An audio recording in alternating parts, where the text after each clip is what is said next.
राज्यात अन्न आणि औषध प्रशासन विभागाकडून गुटखा आणि भेसळी विरोधात जोरदार कारवाई सुरू असताना आयुक्त तुकाराम मुंढे यांच्या कामाचे अनेक स्तरातून कौतुक होते।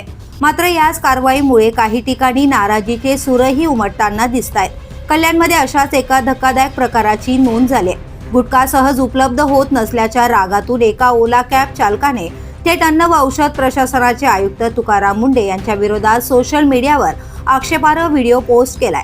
या व्हिडिओमध्ये संबंधित व्यक्तीने मुंढे यांच्याबाबत अश्लील आणि अर्वाच्य भाषेचा वापर केल्याचा आरोप आहे।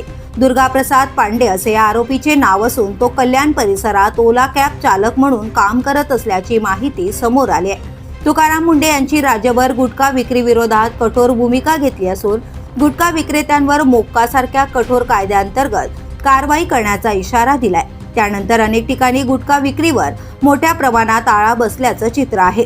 दरम्यान सोशल मीडियावर व्हिडिओ व्हायरल झाल्यानंतर कल्याणच्या खडकपाडा पोलिसांनी तातडीने तपास सुरू केला। अवघ्या 4 तासाच्या आत आरोपीचा शोध घेण्यात आला आणि त्याला अटक करण्यात आली।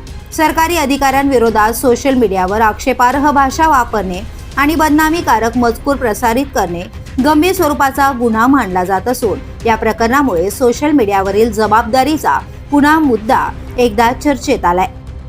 आता या प्रकरणात पुढील तपास खडकपाडा पोलीस करीत आहेत। द पोलीस न्यूजसाठी अनिल शिरसाट, मुंबई।